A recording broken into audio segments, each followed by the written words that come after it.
a noção de sistema APO e sistema RH. Logicamente, em termos de transfusão, existem vários outros sistemas de antígenos refractários que têm importância.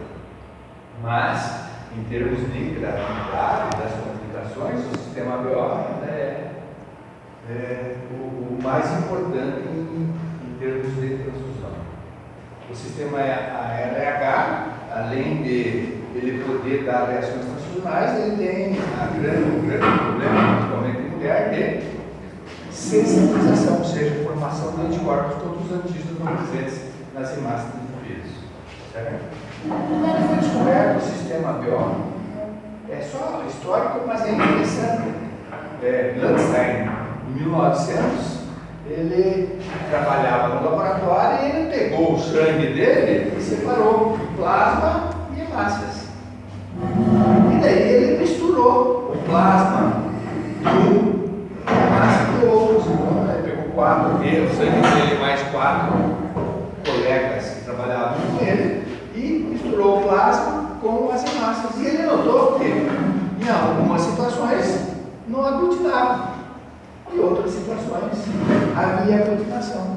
Em 1900 mesmo ele descobriu o sistema, o tipo sanguíneo A, B e O. E em 1901, um ano depois, o tipo sanguíneo AB. Então, dessa maneira, ele já viu que no plasma tinha alguns anticorpos que aglutinavam as hemácias dos outros indivíduos, e alguns não tinham.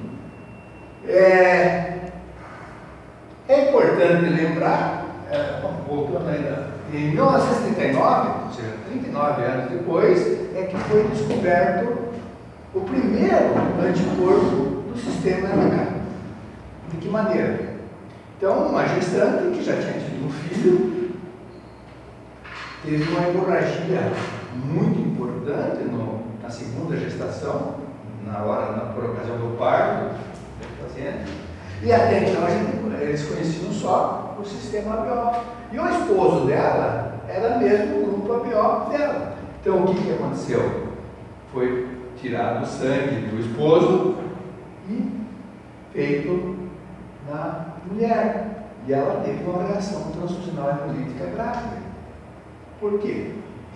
Porque na primeira gestação, ela sendo RH negativo, ela foi sensibilizada, formou anticorpo anti-RH ou anti-T, e como o marido era RH positivo, a hora que fez o sangue dele, embora ABO compatível, teve a reação transfusional hemolítica. Então daí foi descoberto o primeiro anticorpo do sistema anti-RH. O sistema RH hoje é um dos mais complexos, tem cerca de 40 antígenos. 40 antígenos. Mas o que a gente chama de RH positivo? Então tem várias nomenclaturas, isso confunde mais, tem no mínimo 5 nomenclaturas para os antígenos.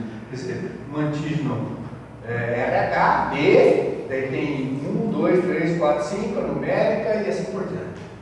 Tá? Então, do ponto de vista didático, é mais importante para vocês, o que é RH positivo? O indivíduo que tem na superfície da sua hemácia o antígeno dele. Seja ele homo, B maiúsculo, ou seja heterozigoto. Desde que tenha antígeno T, ele é RH positivo. Existem outros antígenos do sistema RH de importância. Por exemplo, C maiúsculo, C minúsculo, E maiúsculo, E minúsculo, CW, etc. São 40 certo? Então, o que é RH positivo? Aquele indivíduo que tem na superfície da hemácia o antígeno dele, certo? Então, se não tiver, é negativo. Pode ter todos os outros antígenos do sistema RH, mas não tem o antígeno dele. Então, por isso que é importante. E qual é a importância disso? Que esse antígeno D é extremamente imunogênico. Ou seja, se uma pessoa não tem esse antígeno e ela recebe uma hemácia que tem esse antígeno, existe uma grande probabilidade dela formar um anticorpo. contra esse antígeno. Certo? Então, RH negativo recebe. Como é que pode receber massa? Através da transfusão ou da mulher gestação, principalmente na hora do parto. Então, você vai dizer, por isso que toda mulher RH negativa, quando tem filho RH positivo, o que faz? A imunoglobulina de D. O anticorpo vai se ligar ao antígeno da hemácia, vai do feto, vai destruir antes que ele forme o anticorpo. Então, esse anticorpo formado dessa maneira chama-se aloanticorpo imune, porque ele precisa do antígeno eritrocitário para formar o anticorpo. Então, por exemplo, eu sou RH negativo, eu não tenho anti-D naturalmente, eu só vou ter anti-D se eu receber uma transfusão. Ou não ter prestação. Certo? Já no sistema BO, ele é diferente. O que é A? O que é grupo sanguíneo A? Qual é o teu grupo sanguíneo? O positivo. O positivo. Então, o teu significa que não tem nem o antígeno A, nem o antígeno B na superfície do eritrócito. O que vai ter no plasma?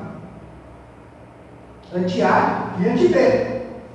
Então, esse, veja, você recebeu transfusão? Não. Então, esse é um aloanticorpo natural, porque ele ocorre sem o estímulo eritrocitário.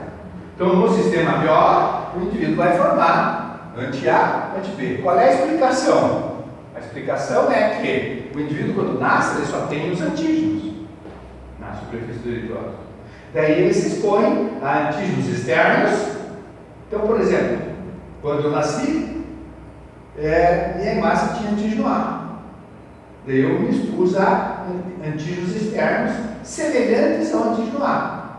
Mas o meu sistema imunológico vai reconhecer esse antígeno como próprio, então eu não vou formar naturalmente anticorpo, então eu não tenho anti-A. Mas eu também vou me expor a antígeno semelhante ao antígeno B. Daí eu vou formar o anticorpo anti-B. Você, como não tem A e anti-B, você vai formar anti-A e anti-B. Certo? Então, isso é aloanticorpo natural. Quer dizer, eu não precisei da hemácia para formar anticorpo. Então, você vai formar aloanticorpo natural contra antígenos não presentes na sua hemácia, que o sistema imunológico vai reconhecer. Por isso que o recém-nascido não tem anti-A e anti-B. Se ele tiver, é da mãe. Depois de 6 meses, ele começa a formar o anticorpo e vai formar o aloanticorpo natural. Então, o que vai dizer o tipo sanguíneo é o antígeno na hemácia, certo? O indivíduo que é B, tem o antígeno B na hemácia, vai formar anti-A no plasma. O indivíduo que é AB, em ambos, isso é, genes herdados no mesmo bloco dos cromossomos. Vale a pena frisar qual é a diferença de grupo sanguíneo com tipo sanguíneo. Então, grupo sanguíneo é qualquer tipo, é qualquer sistema de antígenos eritrocitários herdados no mesmo locus cromossômico. Então, no mesmo bloco. Então, grupo sanguíneo ABO, grupo sanguíneo RH, grupo sanguíneo KEL, KID, DUF, Lutero, M, N, S, etc. Certo? Então, isso é o tipo sanguíneo. É a expressão fenotípica do genótipo herdado. Bonito, né? É o cara que... Então, por exemplo, o indivíduo que é A. O indivíduo que é A. Então, ele pode ser A. Tem subgrupos ainda de A e B. Ele pode ser A1, A1. Pode ser A1, A2.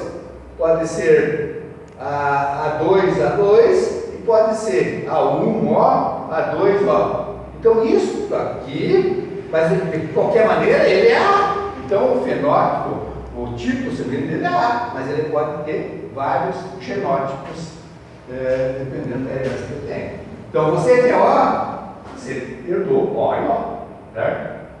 Tá?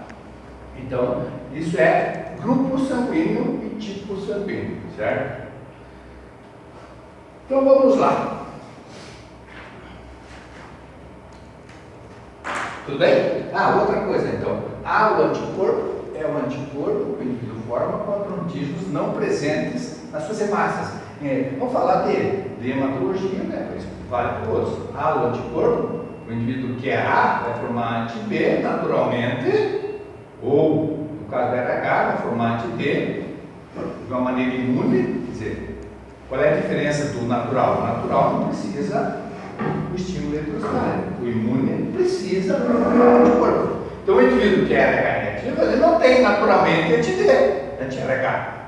Já o indivíduo que é A, ele vai ter anti-B, o B vai ter anti-A, naturalmente sem estímulo eletrostático através da transfusão no gravidez. E auto-anticorpo, então acontece secundário a doenças, remédios ou de medicina idiopática nas doenças autoimunes. Quer dizer, o indivíduo tem um antígeno na hemácia e por causa de uma doença ele vai formar um anticorpo contra o seu próprio antígeno. Daí a hemácia tem um antígeno e o soro vai ter o anticorpo correspondente a esse antígeno. Então é o auto-anticorpo. Essa é a diferença de auto e allo-anticorpo, certo? Então, grupo sanguíneo, tipo sanguíneo, já vimos. Sistema de tríades eletrostáticos no modelo locus cromossomo, que é a expressão do fenótipo, do genótipo herdado. Sistema ABO-RH, o mais importante em termos de transfusão, e é o que a gente faz. Compatibilidade entre os tipos sanguíneos, vamos conceituar o que é hemocomponente e hemoderivadas, as principais indicações, e uma conceituação de aférese de transfusão autómica.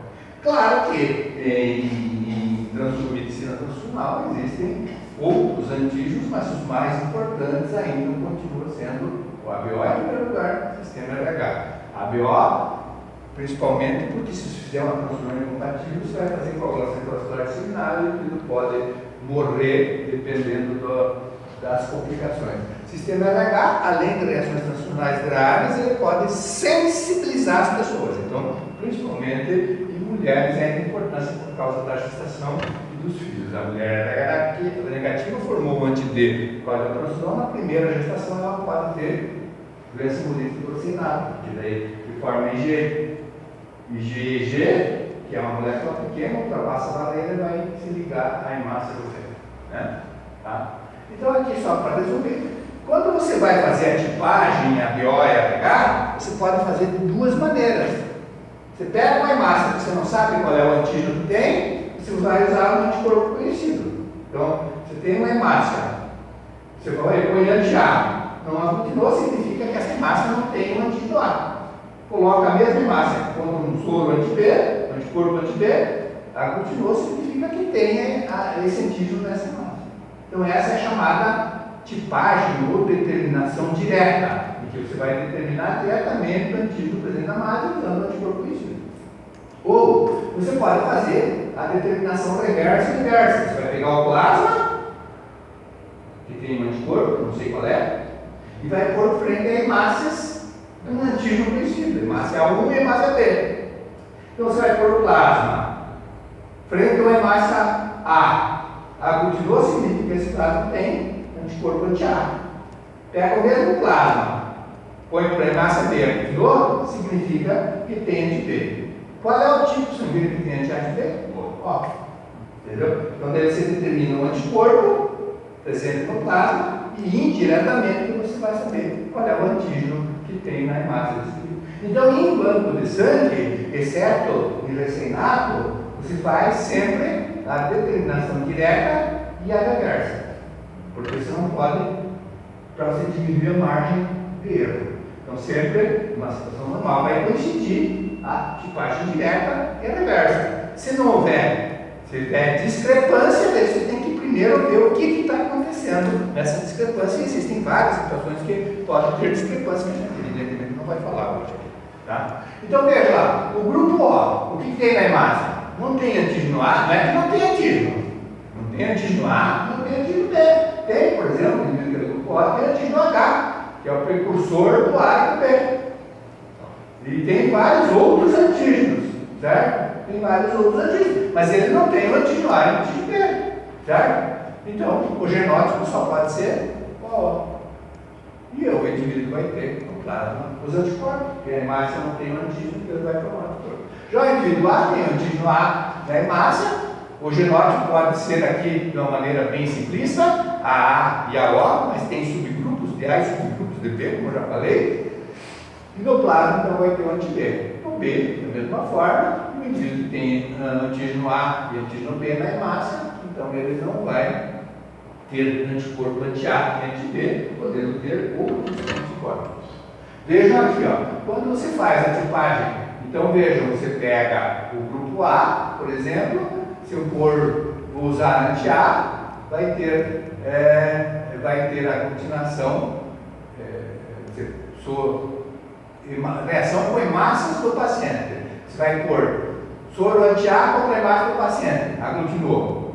Contra B, não. Qual é o tipo que tem? A. Qual é o tipo? A. Certo? Se o indivíduo pega uma outra hemácia, reage com anti-A, não aglutinou, com anti-B aglutinou, portanto é B. E assim por diante. Aglutinou com a B, agora eu pego o soro do paciente ou plasma. Não aglutinou com célula 1, aglutinou com B, tem anti-B, portanto ele é A. Pega o soro do paciente, reage com hemácia 1, tem anti-A, não tem anti-B porque não aglutinou, não é? Qual é o tipo que tem anti-A? B. E assim por diante. Só brincar. Sempre que vocês forem interpretar, eu sugiro que vocês raciocinem primeiro qual é o anticorpo presente no soro, para depois saber o tipo, senão às vezes dá uns curtos-circuitos próprios de bola. Tá? Então vejam qual é o anticorpo, fica bem fácil de fazer. Hemácias compatíveis nós vamos ver aqui. Quando vocês doam sangue, então hoje em dia, todo o sangue ele é fracionado, ele é separado nos seus componentes. Então, eu doei uma unidade total, 450 ml de sangue, numa bolsa que tem uma solução anticoagulante preservativa. Se eu não tiver solução anticoagulante, evidentemente vai coagular esse sangue. Então, tem que ter uma solução anticoagulante preservativa, que tem vários tipos, e conforme a solução anticoagulante, vai ser a validade dessas hemácias. Certo? Quanto tempo dura uma bolsa, mais ou menos, professor? Depende, já vamos ver no próximo slide, tem a quantia, depende da solução anticoagulante, mas no máximo é 6 semanas. Geralmente 4 semanas, 28 dias. Certo? Vamos entender que o mais utilizado é o ACD, ou CPD1, que é a solução anticoagulante preservativa que você utiliza. Então você coletou numa bolsa o sangue total. Daí você vai centrifugar na rotação. O que acontece? Os glóbulos vão para baixo e o plasma vem com plaquete que fica em cima. Daí você tem as bolsas satélites. Essas bolsas satélites elas não têm anticoagulante.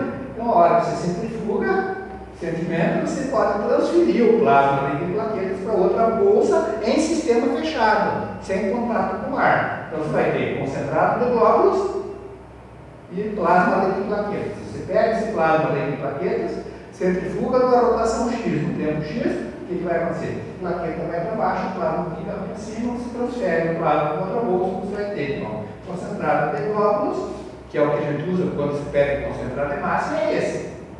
Mas você pode, determinadas situações, você pode ter outros subtipos de glóbulos.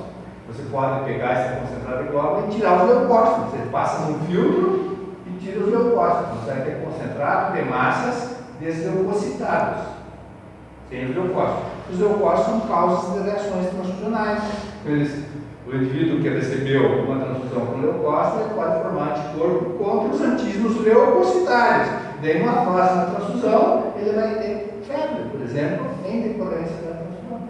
Certo? Você pode pegar esse concentrado de massa e lavar com soro fisiológico para tirar as proteínas. Então, você vai ter concentrado de massas desplasmatizadas. Ou às vezes falam concentrado de massa lavada. Certo? Então, assim, concentrado de massas comum, tem hemácia e leucócito e tem um pouco de plasma também, né? É muito caro esses métodos para ficar extraindo e fazer concentrado de massa, ou fazer.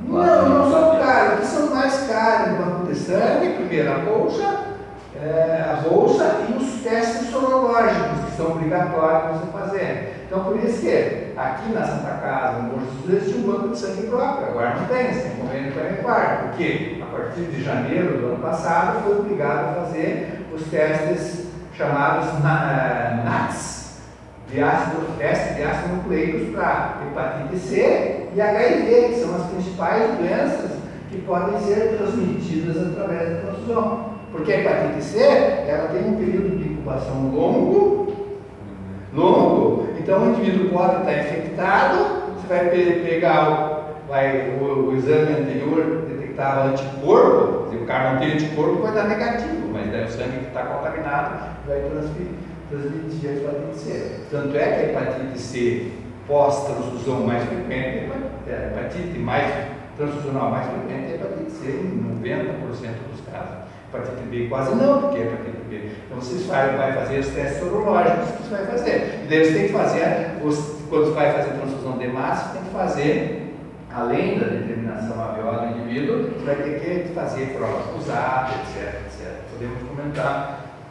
Então vejam, o indivíduo pegou do sangue total, uma bolsa com solução anticoagulante preservativa, centrifugou e obtive então o concentrado de massas e o plasma maligno em plaquetas.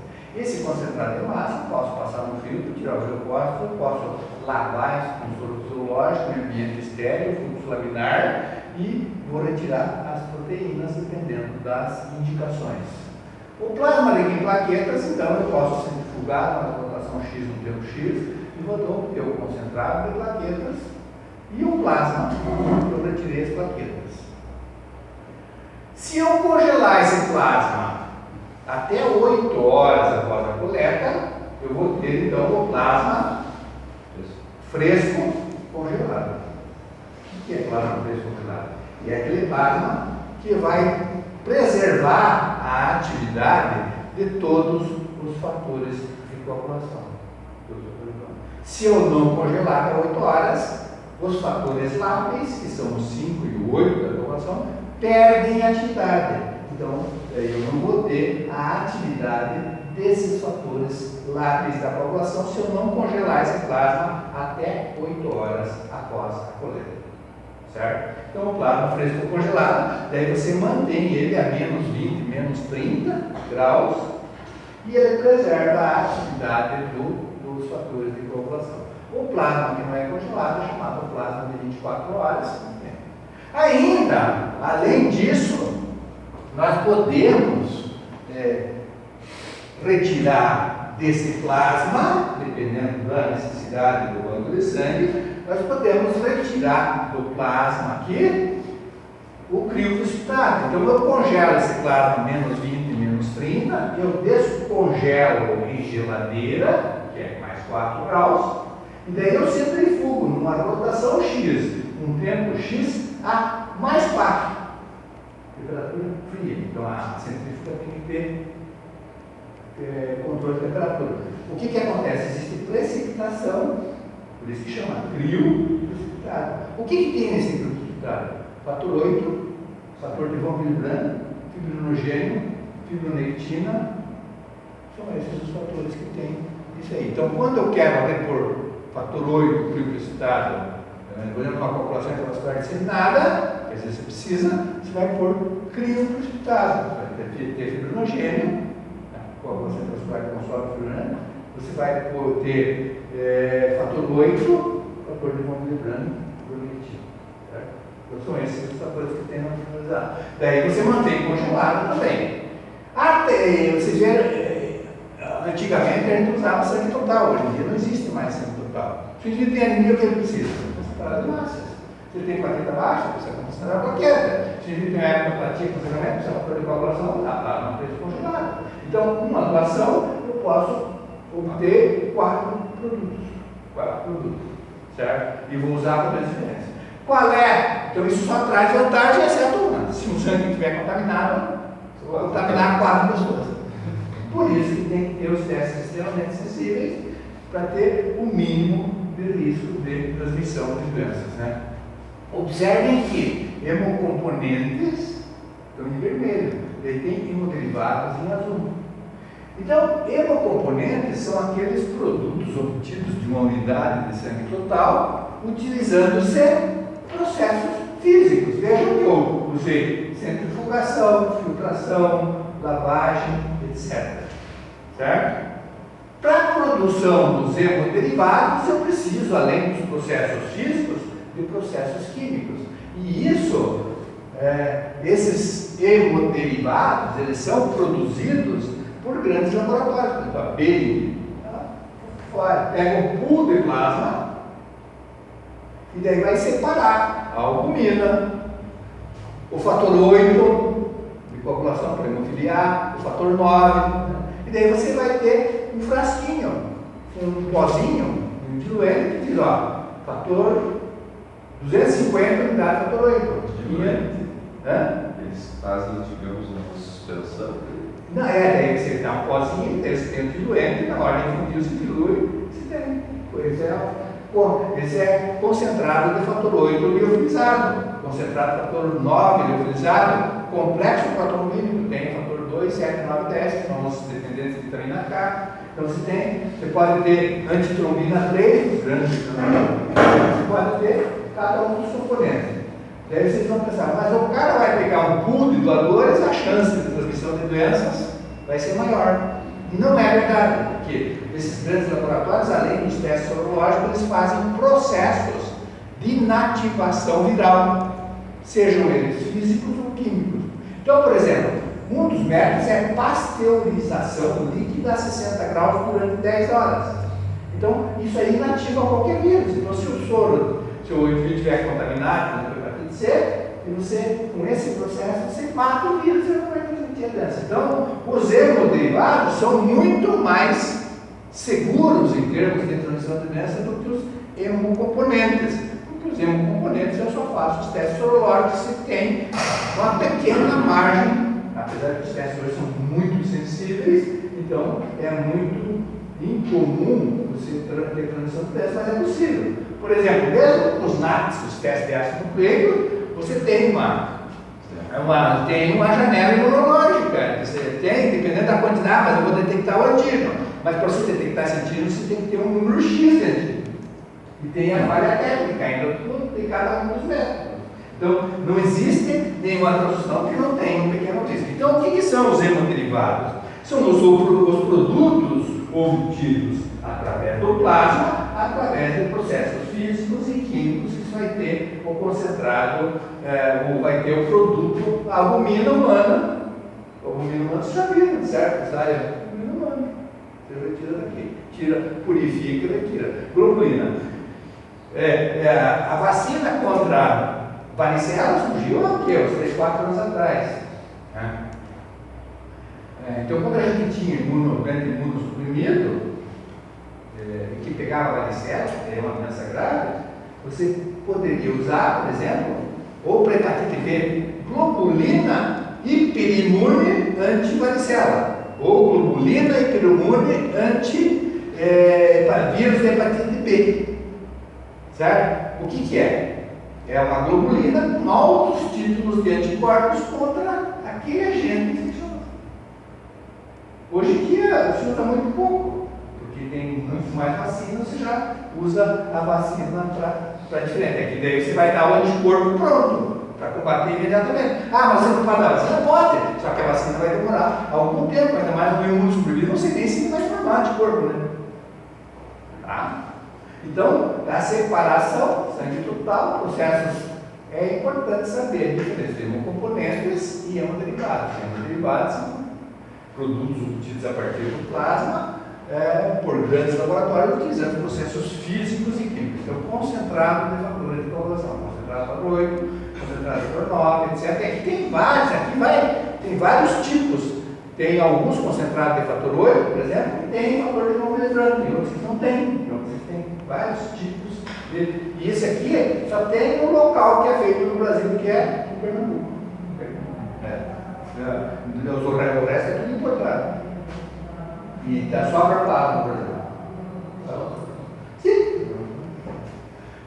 Então aqui está separação do sangue total após a conjugação. Plasma, camada leucocitária e hemácias. Isso já significa que é a bolsa, né? Bolsa plástica. Então aqui são as soluções anticoagulantes preservativas e a validade daí das hemácias. Então, por exemplo, CPD1 é o que a gente mais utiliza aqui. Ácido cítrico, citrato, fosfato, tampão e a destrose e adenina são substâncias que são adicionadas a essa solução no sentido de tentar preservar o antígeno, a integridade da membrana eritrocítica. Mas com o tempo de estocagem, claro que vai ter hemólise. Então, por exemplo, até uma semana a hemólise é muito pequena, mas já com 4 semanas a quantidade de hemácias destruída é em torno de 25%. Quer dizer, você já vai ter uma hemólise. Porque veja, na nossa circulação, além de ter tudo isso aí, ela está em. Então, você pode usar até 35 dias. Normalmente, você usa 4 semanas. Aqui é meu pai, pelo menos passa 2 semanas. A validade, segundo a referência, é 35 dias. Já, você pode usar esse outro anticoagulante, que é o citrato de destrose, ou ácido cítrico citrato fosfato de sódio de destrose. Fosfato é um tampão com o tempo de estocagem, vai tendo uma diminuição do pH, e você põe o tampão para minimizar a alteração do pH. 21 dias a 3 semanas. E se você usar essa outra aqui, sorfisiológica de mina de quadritol, você pode usar até 6 semanas. Claro que essa aqui, a bolsa é mais cara, né? E a bolsa ela pode ser dupla, então daí tem a bolsa com solução anticoagulante e uma bolsa satélite, que é seca. Tripla, daí tem a com anticoagulante e 2. E 4